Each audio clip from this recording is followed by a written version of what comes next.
네, 앉으십시다. 오늘 본문에 의지해서 자기를 부정하는 믿음입니다. 여러분, 예수님이 이 세상에 오셔서 공적 사역인 공생애를 시작하실 때에 세례 받으신 후 유대 광야로 들어가셔서 40일을 금식 기도하십니다. 사단의 시험을 이기시고 내려오셔서 제자들을 선택하기 시작하십니다. 그래서 12명의 제자들이 선택되지요. 그들의 직업은 다양했습니다.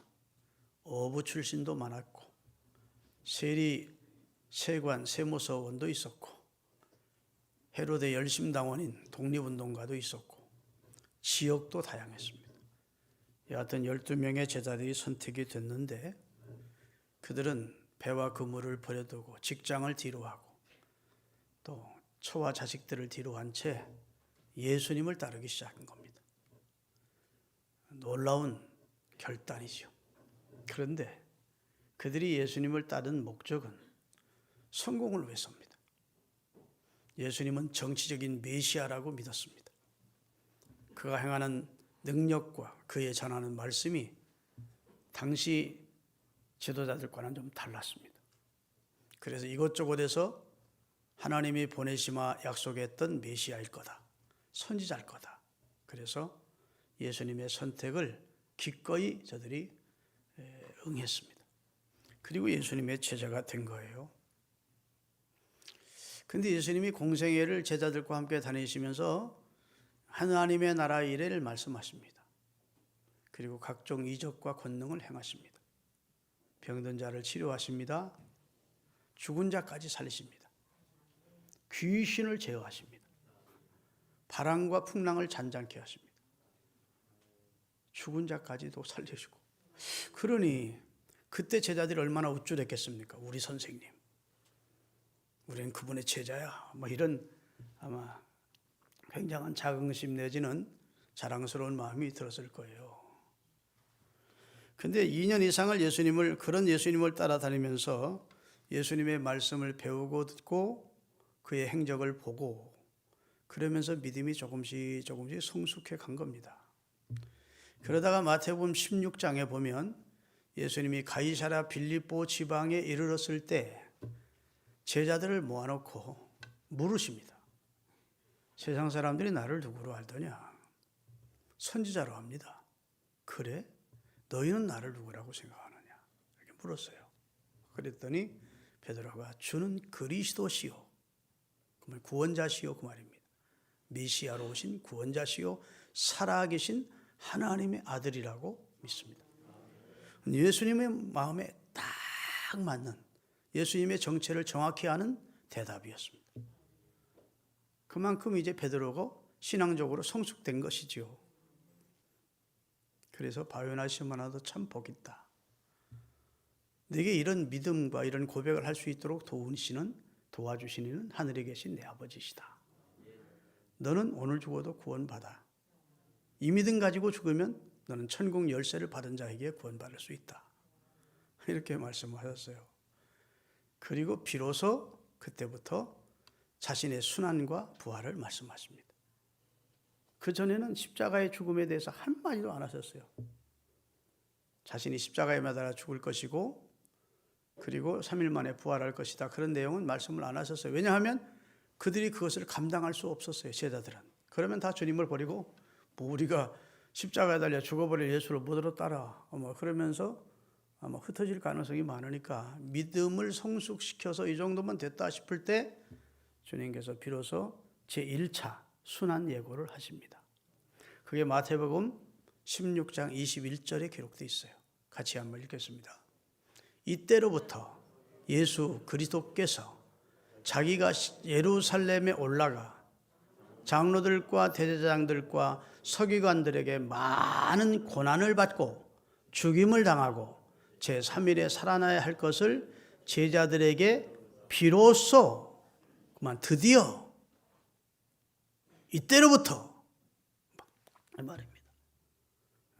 그 전에는 제자들이 그런 예수님의 말씀을 하셨더라면 아마 다른 반응이 나타났을 거예요. 그런데 나를 그리스도로 하나님의 아들로 내게 대한 분명한 정체를 알고 믿고 고백하는 제자들이 신앙 수준에 이르렀을 때 주님이 그때서야 비로소 자신의 순환을 말씀하십니다. 나는 이스라엘의 정치적인 메시아로 온 게 아니야. 나는 로마를 내쫓고 이스라엘의 왕이 되기 위해서 온 게 아니야. 나는 십자가의 순환을 통해 인류의 모든 죄를 대속하고 인류를 구원해 주시기 온 거야. 이런 내용의 말씀을 하기 시작한 겁니다. 그랬더니 베드로가 막 예수님을 해서 항변을 했대요. 성경 원어적으로 말하면 예수님을 책망했다는 말입니다. 제자가 선생님을 책망하다니 충격을 받은 겁니다. 베드로 입장에서는 주님 따라다니다가 이거 뭐 닭 쫓던 개 뭐 신세가 되지 않나 이런 생각이 들었던 것 같아요. 그래서 항변을 하면서 그런 일이 주님 앞에 있을 수 없다고 하니까 예수님이 사단아 내 뒤로 물러가라. 네가 어찌 하나님의 일은 생각하지 않고 사람의 일만 생각하느냐. 너는 네 생각이 아직도 하나님의 뜻을 이해하고 하나님이 하시고자 하는 일을 알 수 있는 믿음의 수준까지는 이르지 못했음을 저에게 지적해 주십니다. 그리고 나 따라오려거든. 그런 자기 생각, 자기 주장을 앞세우는 그 자신을 부인하고 자기 십자가를 지고 나를 따라야 돼. 자, 16장 21절 말씀 다음에 24절을 띄우세요. 주님을 따를 때 우리가 어떻게 해야 되느냐. 이에 예수께서 제자들에게 이르시되 누구든지 나를 따라오려거든 자기 부인을 먼저 해야 된다. 자기 생각, 자기 고집, 자기 주장 앞세우면 안 돼. 육신에서 나오는 자기 것 주장하면서 나 따를 수는 없다. 자기를 부정하고 십자가를 지고 나를 따라야 된다. 이렇게 첫 번째 순환 예고를 하셨어요. 그 다음에 17장으로 가서 또 두 번째 순환 예고를 하십니다. 22절 23절 갈릴리에 모일 때에 예수께서 제자들에게 이르시되 인자가 장차 사람들의 손에 넘겨져 죽임을 당하고 제3일에 살아나리라 하시니 제자들이 매우 근심하니라. 이게 2차 순환 예고입니다.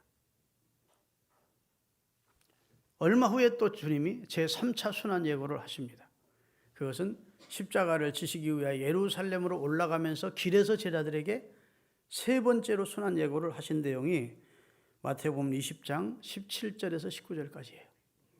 예수께서 예루살렘에 올라가려고 하실 때에 12 제자를 따로 데리시고 길에서 이르시되 보라 우리가 예루살렘으로 올라가노니 인자가 대제사장들과 서기관들에게 넘겨지매 그들이 나를 죽이기로 결의하고 이방인인 로마 사람들 빌라도에게 넘겨주어 그들의 조롱을 받으며 채찍질을 당하며 십자가에 나라가 못 박히게 될 것이나 3일 만에 내가 살아날 것이다. 아주 지금 일어나지 않은 사건인데 주님은 일어난 사건처럼 정확하게 어떤 과정을 통해서 자신이 십자가에 죽게 될 것이고 3일 후에 부활하게 될 것인가를 미리 알려주신 겁니다. 그리고 이제 이틀 후에 십자가를 지게 되는데 바로 임박한 이틀 직전에 예수님이 또 한 차례 말씀하십니다. 마태복음 26장 1절 2절이에요.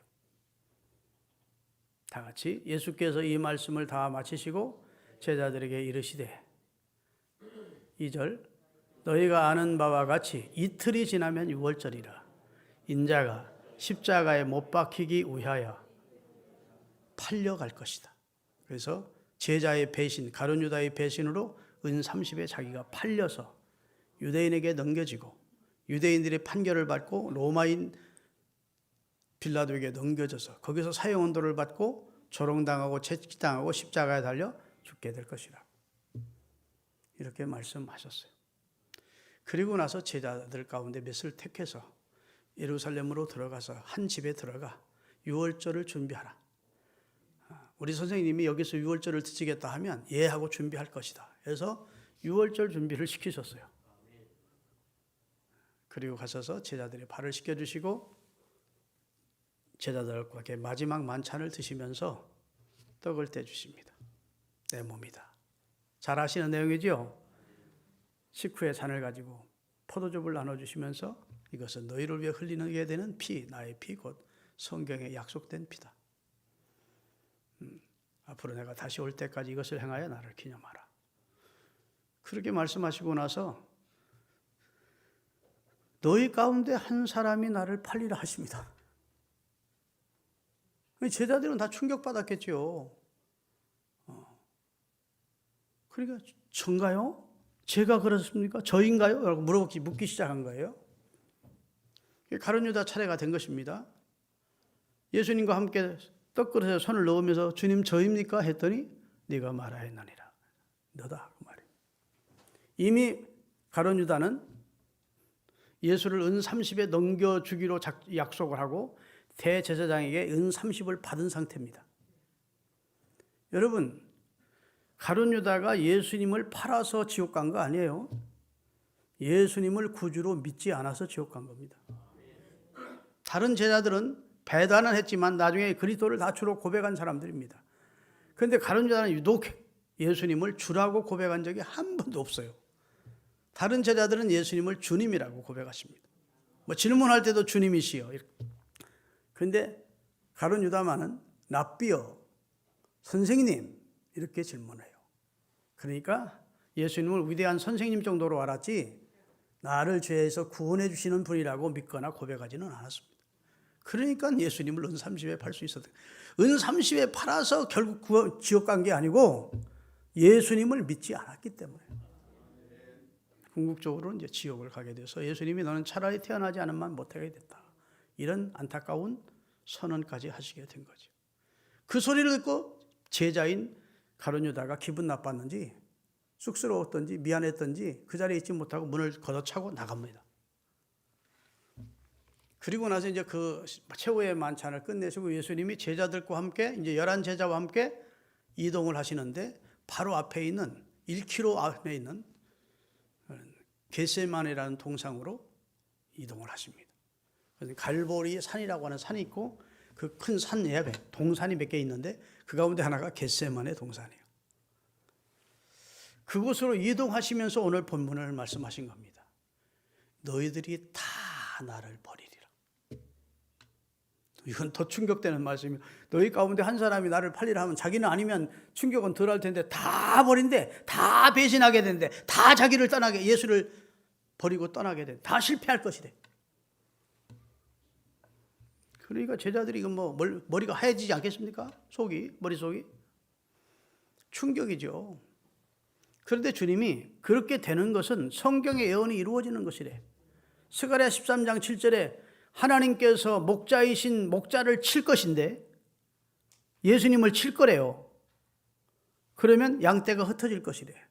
예수님이 예수님 죄 때문에 하나님의 매를 맞는 게 아니라 인류의 죄를 담당하기 위해서 하나님이 그를 이제 심판하시는 역사를 시작하시게 되면 그러면 그를 따르던 제자들은 양떼들 같이 다 흩어지게 될 것이다. 그렇게 예언되어 있다. 너희들 오늘 밤에 다 나를 배신할 거야. 다 흩어질 거야. 나를 버릴 거야. 그러고 나서 절망에 있는 제자들을 향해서 한 줄기 소망의 말씀을 주십니다. 그러나 내가 다시 살아난 후에 너희보다 먼저 갈릴리에 가 있을게. 거기서 만나자. 할렐루야. 부활을 약속하시는 나 부활한 다음 너희를 다시 만날 거야. 그렇게 말씀을 하시자 베드로가 이걸 수용할 수가 없는 말씀이에요. 어떻게 자기가 존경하고 구주라고 믿는 예수님을 버릴 수가 있겠나 싶으니까 주여 다 주를 버릴지라도 저는 주님을 버리지 않습니다. 이렇게 말씀하는. 야, 일면 멋있습니다. 남자들 세계에서는 의리가 중요하거든요. 의리가 있지 선생님을 어떻게 내가 버릴 수 있습니까? 나는 누가복음 22장에 보면 죽을지언정 주를 떠나는 일은 없습니다. 다른 제자하고 나는 다릅니다. 저는 절대로 주님을 떠나지 않습니다. 이렇게 장담했습니다. 맹세했습니다. 호언 장담을 한 것이지요. 누구를 믿는 겁니까? 자기 의지를 믿는 겁니다. 자기 결심을 믿는 겁니다. 자기 인격을 믿은 겁니다. 나는 그런 인격자가 아닙니다. 나는 쫄쫄한 놈 아니에요. 나는 아무리 어려워도 선생님을 배신할 그런 놈으로 보면 안 됩니다. 뭐 이런 속의 뜻입니다. 나는 다릅니다. 교만이 아주 자기를 믿는 자신감으로 가득 찼는데 다른 사람들까지 무시해버리는 거예요. 다른 제자들은 혹시 모르겠습니다. 그러나 저는 그런 일은 있을 수 없습니다. 그랬더니 예수님이 아니라는 거예요. 내일 새벽 닭이 울기 전, 이 밤에 닭이 울기 전 네가 나를 3번 부인한다. 아멘 좀 하십시오. 부인한다는 건 예수 모른다는 거예요. 예수님과 나는 상관없다고 네가 부인하게 되고 나를 배반하게 될 거야. 배신하게 될 거야. 근데 결과적으로 배신합니까? 안 합니까? 부인합니까? 안 합니까? 26장 70절부터 띄우겠습니다. 마태복음 26장 70절부터 어떻게 배신하게 되는지 보십시다.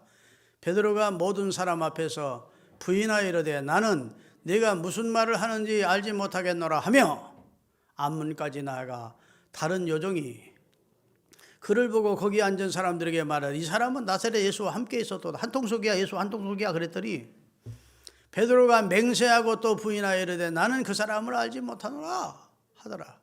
조금 후에 곁에 섰던 사람들이 나와 베드로에게 이르되 너도 진실로 그 도당이다. 내 말소리가 너를 표명한다 하거늘 그가 저주하며 맹세하여 이르되 나는 그 사람을 알지 못하노라 하니 곧 닭이 울더라. 참 영화의 한 장면 같은 내용입니다. 처음에는 부인합니다. 첫 번째는. 두 번째는 맹세까지 하며 부인합니다. 세 번째는 저주까지 하며 부인합니다. 참 성경은 정말 기가 막힌 책이에요. 점점 강도가 더 심하게 주님을 부인하다가 주님을 저주까지 하면서 부인을 하는 처절한 실패를 하더라는 거예요. 주님의 마음을 아프게 하더라는 거예요. 그때 닭이 꼬끼하고 울었고 주님의 말씀이 생각난 베드로는 밖에 나가서 심히 통곡하는 그런 내용이 성경에 기록이 되어 있습니다. 여러분 왜 베드로가 실패했나요? 오늘 초점을 맞추려고 합니다. 우리가 우리 자신을 믿을 때는 진짜 그리스도인은 아닙니다. 자꾸 자기 자신에게 어드밴티지를 주면 안 돼요. 나는 남달라. 내 믿음, 내 결심 누가 건드릴 수 없어. 흔들 수 없어. 나는 끝까지 예수님 따를 거야. 나는 천국까지 갈 때까지 주님 잘 믿고 믿음으로 살 거야. 결심하는 것 아름다운 일입니다. 그러나 그 결심이 성취되고 그 결심대로 살기 위해서는 주님의 은혜가 필요합니다. 베드로의 고백이 거짓된 고백 아니에요. 진짜 그러고 싶었습니다. 주님 떠나고 배신하고 싶지 않았을 거예요. 그건 있을 수 없는 일이라고 생각했을 겁니다. 어떤 상황을 만나든지 나는 주님을 배신하지는 않겠다는 결심을 했을 거예요. 남자로서 멋있는 사람이다. 일면포. 예수님도 그 고백을 들으면서 훈훈한 마음이 들었을 거예요. 그렇지만 인간의 결심이 그 결심을 지켜갈 수 없어요. 인간은 나약한 존재야. 아멘 하십시다. 우리가 예수 믿으면서 자기 생각, 자기 주관, 자기 이념, 자기 고집, 자기 지식 이런 것들을 갖고 내세우면서 주장하는 자세를 취하는 분들이 있습니다. 그것은 신앙적으로 아직도 신앙의 저 밑바닥이에요. 나는 죽고 내 안에 그리스도가 사는 삶이 그리스도인의 삶입니다. 그래서 바울은 내가 그리스도와 함께 십자가에 못 박혔나니 이제는 내가 산 것이 아니고 내 안에 그리스도께서 사신 것이야. 나는 죽었어. 고린도전서 15장 31절에 보면 나는 날마다 죽는다. 사도 바울의 고백입니다. 다 같이 형제들아 내가 그리스도 예수 우리 주 안에서 가진 바 너희에 대한 나의 자랑을 두고 단언하노니 나는 날마다 죽노라. 육적인 나를 날마다 죽여간다는 거예요. 하나님의 뜻과 배치되는 나를 날마다 죽여간다. 사도 바울은요, 낳은 지 8일 만에 할례를 받았고 당시 초대 왕이었던 사울 왕의 왕족이고 베냐민 집하고 산헤드린 우연이고 바리새인 중에 바리새인이고 로마의 시민권을 가진 명문 집안 출생이에요. 인간적으로는 자랑할 게 많아요. 공부도 많이 한 사람이에요. 그런데 하나님의 은혜를 경험하고 십자가의 진리를 안 후부터는 그런 모든 것들은 다 해가 되더래. 자기가 신앙적으로 세워지는데 도움이 되는 게 아니고 해가 되고, 그래서 그때부터 그는 그런 것들은 배설물처럼 여겼대. 똥처럼. 여러분, 저는 목사로서 주의를 할 때 내가 좀 뭘 할 수 있다는 그 자체가 하나님 앞에 겸손하게 서지 못하는, 신앙적으로 더 하나님 앞에 성숙할 수 있는 기회를 놓치는 해가 되는 경우가 많습니다. 그런 걸 체험할 수 있는 수준까지 여러분의 믿음이 올라갈 수 있기를 바랍니다. 내가 지금 가지고 있다는 재물이 믿음 생활 제대로 하는데 도리어 해가 돼요. 이건 믿는 거야. 돈, 지식 믿는 거야. 권력 믿는 거야. 사도 바울은 어느 순간부터 그런 것들은 신앙적으로 유익이 안 되더래. 하나님 앞에 정난하게 서서 하나님의 은총을 입는데 도리어 해가 되더래. 근데 교회 나와서도 자꾸 자기 주장을 세우는 사람들이 있어요. 자기 주장대로 안 되면 교회를 떠나는 사람도 있어요. 신앙적으로 아주 미숙한 상태입니다. 따라합시다. 권하다가 듣지 아니함으로 주의 뜻대로 되어지이다 하고 권하기를 그쳤노라. 당시 에베소 교인들이 바울이 예루살렘에 올라가는 것을 막 긋고 막았습니다. 올라가면 고난이 기다리고 있다. 근데 바울이 절대 굽히지 않습니다. 그래서 권함을 그치는데 주의 뜻대로 이루어질 것이다 하고 권함을 그쳤대. 그게 신앙의 자세입니다. 자기를 부인해야 돼요. 신앙생활의 제일 걸림돌이 자기입니다. 자기 생각, 자기 능력 믿는 것, 자기를 과신하는 것, 이런 것들이 하나님 앞에 진짜 바로 서지 못하게 하는 그런 걸림돌이 되는 거예요. 진짜 성도는 자기가 십자가라는 것을 통과해야, 십자가 안에서 이루어지는 능력이 진짜 능력이지, 십자가를 통과하지 않은 그런 자연인 나는 언제든지 주님의 뜻을 역행할 수가 있어. 그걸 기억하셔야 돼요. 나는 다르다는 거예요. 나는. 다른 제자들은 모르겠다는 거예요. 그러나 나는 안 그렇다는 거예요. 이게 얼마나 위험한지 모릅니다. 여러분, 요나가 자기 생각으로 가득 차 있을 때 하나님의 일을 못했습니다. 실패자로 끝납니다. 니느웨로 왜 가라는 거야? 그건 멸망할 도성인데. 그리고 하나님이 니느웨로 가라니까 반대인 다시스로 갑니다. 하나님이 대풍을 일으켜버려요. 결론이 어떻게 됩니까? 따라합시다. 나를 들어 바다에 던지라. 누구를? 너를이 아니요, 나를 들어 바다에 던지라는 거예요. 바다에 던졌더니 잔잔케 되면서 하나님이 준비한 새 역사가 시작됩니다. 큰 물고기를 준비했다가 주님이 그를 받고 3일 만에 터에서 니느웨에 가서 대성공하도록 나를 들어 바다에 던져야 주님의 역사가 시작돼요. 근데 내가 아직도 펄펄하게 살아있고 새파랗게 살아있고 씨뻘어가지고 자존심만 건드리면 막 난리 나고 막 이런 사람들이 되면 주님이 영광을 못 받으시고 그 사람을 통해서 하나님의 교회가 어려움을 당하는 거예요.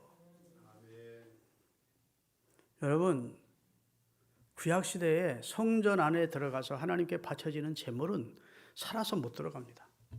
다 번제단에서 죽여야 됐어요. 죽어야 제물이 돼. 아멘. 소도, 염소도, 양도, 비둘기도 다 죽여. 전번제 앞에 죽여야 그것이 제물로 바쳐집니다. 그런데 살아있어가지고 성전 경내에 들어간 것이 있었어요. 그래서 예수님이 성전을 뒤집어 엎어버린 겁니다. 내 아버지의 집으로 강도의 구리를 만들지 말라는 거예요. 아니, 죽지 않고 염소도 들어와 매매거리고 양도 매매거리고 비둘기도 날아다니고 돈 벌기에 혈안이 된 사람들이, 환전상들이 돈 받기 위해 정신이 없고, 예수님이 그 모습을 보고 죽지 않고 돈에 눈먼 장사치들과 종교지도자를 향해서 성전을 뒤집어 엎어버리신 거예요. 내 아버지의 집으로 강도의 구려를 만들지 마라. 왜 내 아버지 집에 짐승의 똥냄새가 나가게 하는 거야? 왜 아버지 집에 살아있는 짐승들이 들어와서 짐승의 소리가 나게 하느냐는 거야. 하나님의 전을 사모하는 열심이 그를 삼켰다고 성경은 표현하고 있어요. 여러분, 우리가 신앙생활하면서 항상 내가 죽어야 됩니다. 내가 살아있을 때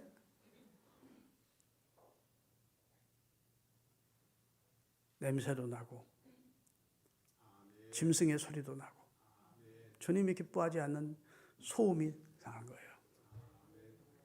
베드로 인간적으로는 멋있지만 자기 정체를 몰라서 내가 얼마나 연약한 존재라는 사실을, 주님이 은혜가 아니면 자기가 끝까지 승리할 수 있는 신앙이 된다는 것을 될 수 없다는 것을 몰랐어요. 자기 결심으로 자기 능력으로 신앙생활 승리할 수 있다고 믿었어요. 그게 철없는 거예요. 주님이 보실 때는 참 철이 없는 거야. 아니야, 너 오늘 밤에 나 3번 부인해. 너 처절하게 실패할 거야. 그게 내 실상이야. 아니, 내가 주님 그러셨시오, 살아계신 하나님의 아들이라고 고백했으면 그것도 네가 고백한 거 아니야. 하늘에 계신 내 아버지께서 주신 은혜야. 성경 로마서 9장을 보면요, 다른 박질 잘한다고 선착하는 것이 아니래. 다른 박질 잘한다고 이기는 것이 아니래. 능력 있다고 이기는 것이 아니래. 이기고짐이 하나님의 손에 있대요. 그러니까 우리가 한순간인들 하나님 품 떠나서 내 힘으로 내 능력으로 성공하고 성공적이고 그 다음에 능력 있는 신앙생활 할 수 있고 마귀를 이길 수 있다는 생각을 버리셔야 돼. 주님 한순간도 저를 놓지 마시고 오늘 또 시험 들지 않게 하시고 악에 빠지지 않게 하시고 저 붙들어 주세요 라고 기도했어야 돼. 베드로가 이렇게 나왔어야 돼요. 호언장담하지 말고, 주님 그러면 제가 어떻게 해야 배신자가 안 되겠습니까? 주님 제가 어떻게 해야 주님을 부인하지 않을 수 있겠습니까? 하고 주님의 말씀을 존중히 여기고 거기서 해법을 찾았더라면 주님이 가르쳐 주지 않았겠습니까? 오늘 기도 많이 해야 된다. 깨어 있어야 돼. 어떤 상황을 네가 만날 때에도 네가 믿음으로 대처하라. 뭐 이렇게 주님이 방법을 가르쳐 줄 텐데, 아유 나는 괜찮아요, 나는 안 그렇습니다 하면 주님이 무슨 권면해도 그가 받겠습니까? 우리 신앙생활을 잘하려면 주님의 말씀에 귀를 기울이고 주님의 말씀을 존중히 여겨야 돼요. 주님은 허투루 말씀하시는 분이 아니야. 그러기에 주님, 그렇다면 제가 어떻게 하면 시험 들지 않겠습니까? 어떻게 하면 실패하지 않고 넘어지지 않겠습니까? 이러면서 겸손히 주님을 붙들었더라면 아마 베드로의 역사는 좀 달라졌을 거예요. 그래서 이런 실패를 처절하게 경험한 베드로가 나중에 수십 년이 지나서 베드로전서, 베드로후서를 썼는데 뭐라고 쓴 줄 아세요? 베드로전서 5장 8절. 이거 베드로가 쓴 거예요. 오늘 본문에 실패했던 베드로가 근신하라, 깨어라, 너희 대적 마귀가 우는 사자같이 두루다니며 삼킬 자는, 야, 나 깨어있지 못했다가, 나 근신해 있지 못했다가 나 예수님 마음 많이 아프게 했어. 3번이나 주님을 모른다고 부인하고 저주까지 했었다. 너희들은 그러지 마. 너희들은 근신하고 깨어있어. 항상 마귀가 너희 넘어뜨리고 한다는 사실을 기억해. 이렇게 주의를 준 것입니다. 깨어 있읍시다. 주님의 말씀을 존중히 여기십시다. 우리의 연약함과 부족함을 인식하고 사십시다. 내가 대단한 존재 아니에요. 여러분과 제가 연약한 존재입니다. 주님의 은혜를 구하시며 사는 믿음 생활하시기를 바랍니다. 기도하겠습니다. 거룩하신 주님,